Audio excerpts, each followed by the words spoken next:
Halo teman-teman, balik lagi. Coba jujur, seberapa sering Anda mendengar cerita sukses yang terdengar sempurna? Bangun jam 4 pagi, minum air lemon, meditasi, lalu kerja keras 18 jam sehari. Kisah-kisah ini selalu diakhiri dengan tepuk tangan meriah dan pujian bahwa mereka berhasil karena disiplin dan kerja keras semata.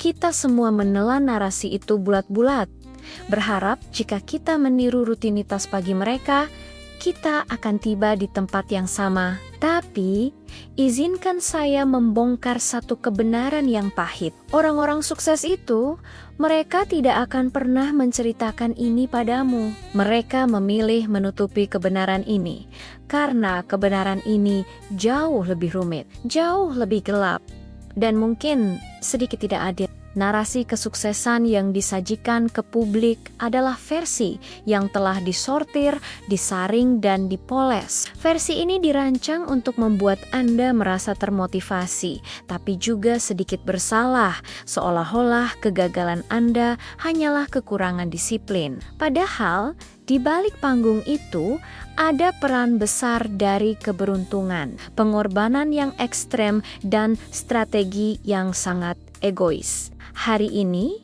kita akan duduk di tongkrongan yang sedikit lebih jujur. Kita akan bongkar 3 rahasia tak terucapkan yang ada di balik kemewahan dan panggung penghargaan. Jika Anda siap untuk melihat apa yang sebenarnya terjadi di balik layar kesuksesan, mari kita mulai. Rahasia pertama, keberuntungan adalah bahan utama. Bukan sekadar bumbu. Rahasia pertama ini adalah yang paling sering dihindari.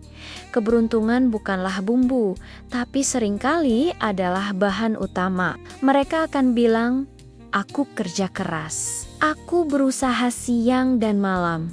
Tentu, mereka bekerja keras, tapi mereka lupa bilang kerja keras mereka didanai oleh modal awal orang tua yang menjamin mereka tidak kelaparan saat eksperimen pertama mereka gagal total. Mereka lupa bilang mereka lahir di negara yang stabil dengan akses pendidikan top saat industri yang mereka masuki sedang berada di puncak gelombang teknologi. Mereka lupa bilang mereka kebetulan bertemu mentor kunci atau investor malaikat saat sedang minum kopi di acara eksklusif yang hanya bisa mereka masuki karena koneksi lama. Kita seringkali terjebak dalam mitos meritokrasi, keyakinan bahwa kesuksesan adalah hasil kalkulasi 100% kerja keras dan kejeniusan Anda. Padahal, jika kita jujur, keberuntungan struktural dan kebetulan yang tepat memiliki peran yang sangat besar. Kobapik, apakah pendiri perusahaan teknologi besar akan menjadi seperti sekarang jika mereka tidak kuliah di kampus-kampus elit yang menjadi sarang investor dan kolaborator masa depan? Mereka mendapatkan akses yang membuat langkah mereka melompat jauh di atas orang lain.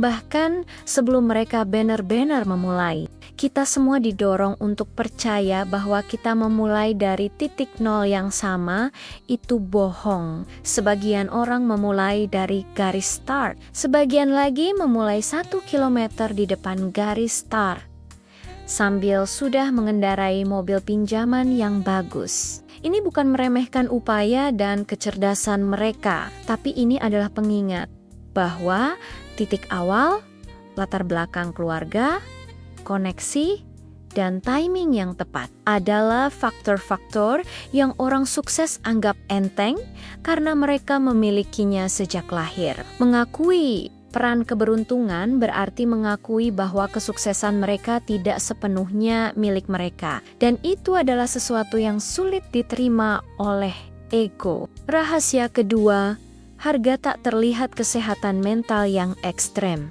Sekarang, mari kita bicara tentang harga yang harus dibayar.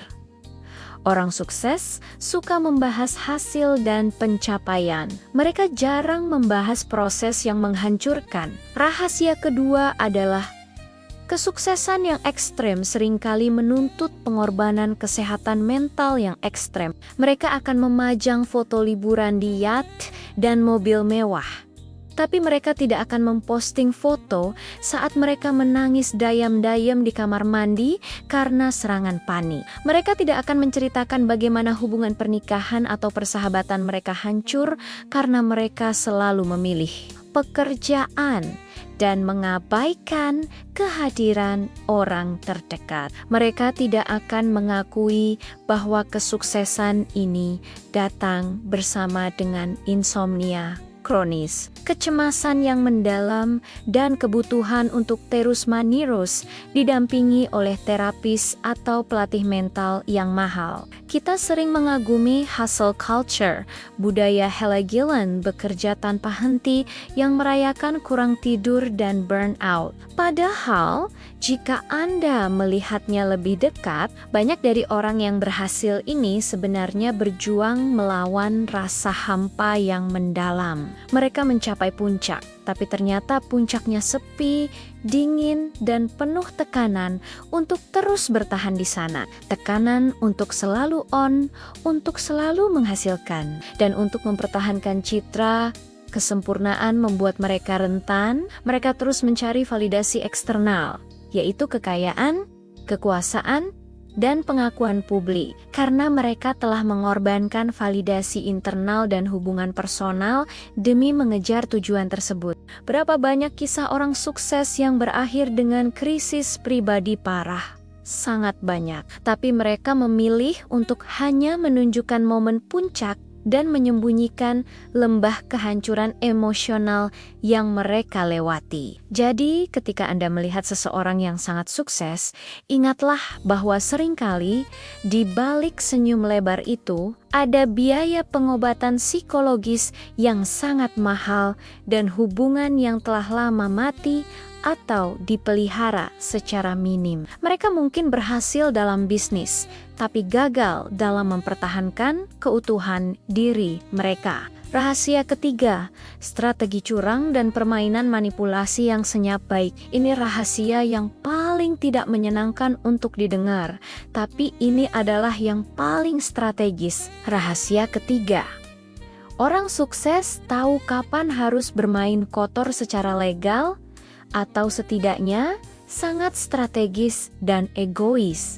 Kita diajarkan untuk bersikap adil, membantu orang lain, dan berbagi informasi. Tapi, di dunia yang sangat kompetitif, banyak orang sukses menggunakan strategi yang jika diceritakan di seminar motivasi, pasti akan dicap curang atau tidak etis. Mereka tahu cara menggunakan informasi orang lain sebelum orang itu menyadari nilainya. Mereka bernegosiasi dengan sangat agresif, bahkan jika itu berarti menghancurkan margin keuntungan pemasok kecil. Mereka ahli dalam menunda pembayaran, memutar uang kas, dan menemukan celah pajak yang legal yang membuat Anda, pekerja biasa, merasa bodoh karena membayar pajak penuh. Ini bukan tentang melanggar hukum, ini tentang memaksimalkan kepentingan diri sendiri dengan dingin dan tanpa emosi. Mereka menguasai seni,